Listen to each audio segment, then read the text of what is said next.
Jodi a qui c'est jeudi 14 août, titre leçon que nous avons étudié, c'est le pain et l'eau de vie. Mes frères, mes sœurs, chers amis, moi saluez nous au nom du Seigneur Jésus-Christ. Non pas M. Wendy, c'est encore pour moi un contentement pour nous capables de retrouver nous ensemble pour nous continuer avec leçon de la semaine qui c'est leçon 7. Titre leçon que nous avons étudié pendant toute semaine, c'est le pain et l'eau de vie. Le pain et l'eau de vie. Verset pour nous connaître ou verset à mémoriser. Nous avons un texte dans Exode chapitre 16, verset 28 à 30. LSG, ou encore Louis II. Qui ça dit? Alors l'Éternel dit à Moïse, jusqu'à quand refuserez-vous d'observer mes commandements et mes lois? Considérez que l'Éternel vous a donné le sabbat. C'est pourquoi il vous donne au 6e jour de la nourriture pour 2 jours. Que chacun reste à sa place et que personne ne sorte du lieu où il est au 6e jour. Et le peuple se reposa le 16e jour et nous capables de dire Amen. À nous qui a suivi moi sur quelque soit plateforme YouTube, Facebook ou TikTok, moi invite nous connaître même à abonner avec la chaîne, like vidéo et partager comme ça plus de monde à joindre. Et ensuite, on va plus couper tête nous, fermer les yeux nous pour nous prier ensemble. Merci bon Père parce que vous permettez nous capables présents pour nous continuer avec l'étude de parole. Nous t'en prie. Accompagnez-nous, restez avec nous. Au nom de Jésus, nous prions. Amen. Encore une autre fois, titre leçon d'aujourd'hui, c'est le pain et l'eau de vie. Que ce soit pain, que ce soit de l'eau, eh bien, tous les deux, ils baillent la vie. Eh bien, nous allons voir dans quel contexte nous sommes capables de considérer pain ça avec l'eau ça. Et qui est-ce qui représente pain et l'eau. Dans la première partie du texte, l'auteur a invité nous à lire 1 Corinthiens chapitre 10, verset 11. Et après, il pose une question, ça, pour il dit, quelle raison Paul-t-il pour le fait que ces événements soient rapportés? Et bien, nous allons voir, pour quelle raison Paul lui montre nous que l'histoire du peuple israélien est importante pour que nous-mêmes, aujourd'hui, nous sommes capables de connaître. Eh bien, dans la première partie du texte, l'auteur il va dire comme ça que Paul explique que tout ce qui était arrivé aux Israéliens constitue des exemples et des avertissements pour les disciples de Christ et les aide à éviter les mêmes épreuves. Et puis il dit, il s'agit d'une instruction pertinente pour nous qui vivons à la fin des siècles. Eh bien, dans 1 Corinthiens chapitre 10, dans les premiers versets, eh bien, Paul lui mettait en valeur toute expérience peuple Israël.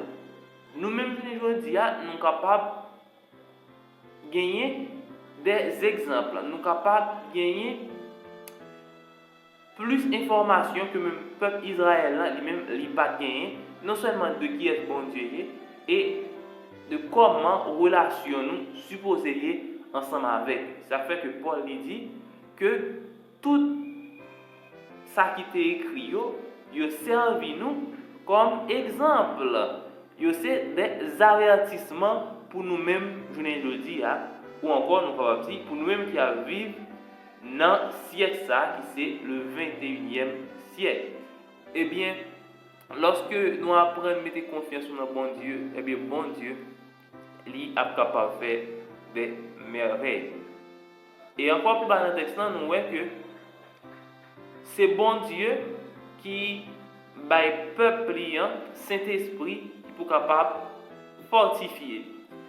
Et lorsque Paul y a parlé ensemble avec Timothée, il dit ce n'est pas un esprit timidité que bon Dieu libère nous, mais c'est un esprit de force, d'amour et de sagesse. Eh bien, de qui l'Esprit y a parlé là, c'est normalement de l'Esprit Saint. C'est seulement lui-même, à travers les histoires, à travers les avertissements que nous jouons dans la parole là, eh bien, nous sommes capables de gagner assez de sagesse, assez l'amour, force, tout, pour que nous soyons capables de rester fermes. Et puis bas encore, auteur là, il présente nous verset ça, que nous venons dans Jean 14, verset 6, côté Jésus, il présente tête comme la source de la vie.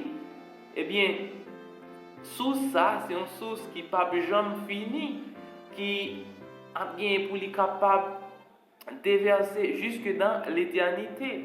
Eh bien, lorsque nous accrochons avec sous ça, lorsque nous demeurons dans sous ça, eh bien, nous sommes toujours capables de sentir que nous bien. Et dans Romains chapitre 12, verset 1 à 2, apôtre Paul lui mettez nous en garde sur un bagage qui est extrêmement important pour dire un sacrifice vivant, saint, agréable à Dieu. Ne vous conformez pas au siècle présent, mais soyez transformés par le renouvellement de l'intelligence, afin que vous discerniez quelle est la volonté de Dieu, ce qui est bon, agréable et parfait. Eh bien, c'est caractère même petit bon Dieu, vous devez gagner. Et puis, dans le texte là, nous allons vraiment qui leçon payant avec gloire, il est capable d'enseigner nous sur Jésus lui-même.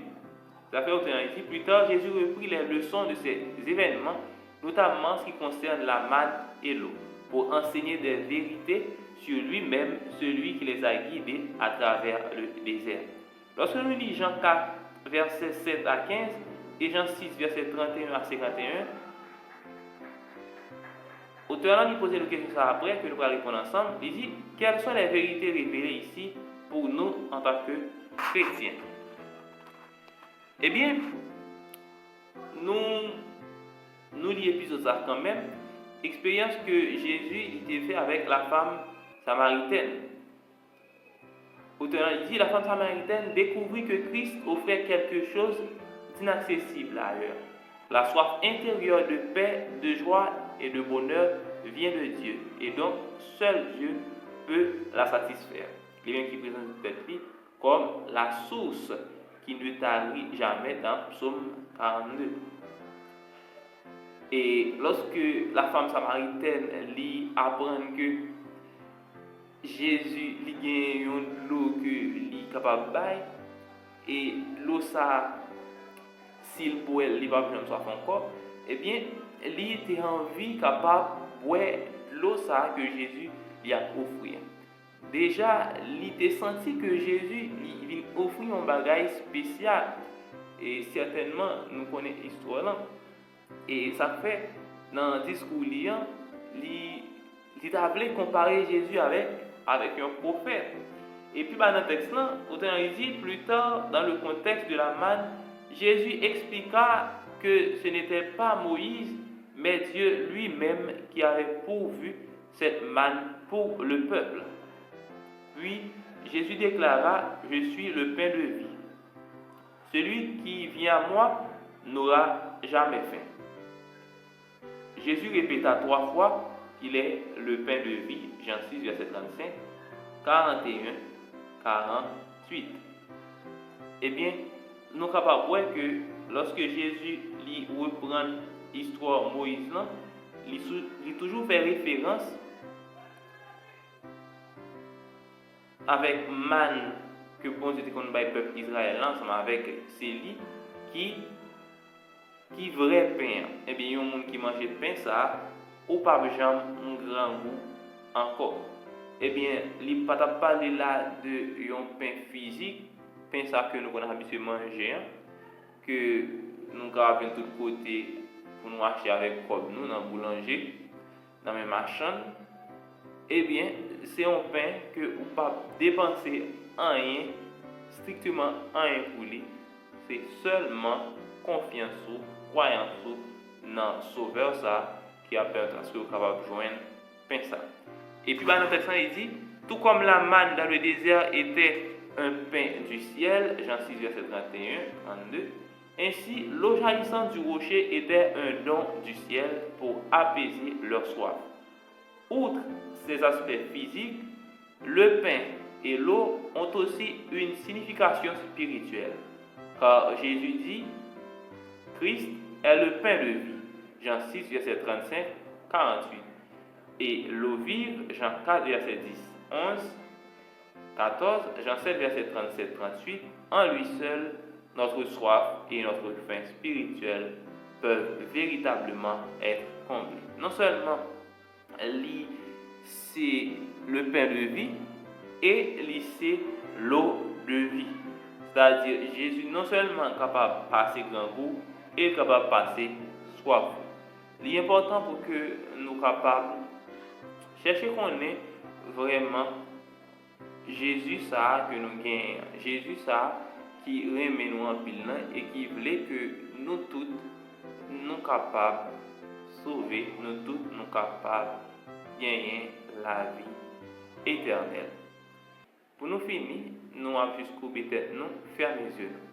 Merci Seigneur parce que vous te permettez de nous étudier le son ça. Nous avons autant pris. Et parce que nous sommes capables vraiment appliquer parole comme ça. Nous sommes capables d'un modèle. Au nom de Jésus, nous prions. Amen. À bientôt pour le son vendredi. Que bon Dieu continue à bénir.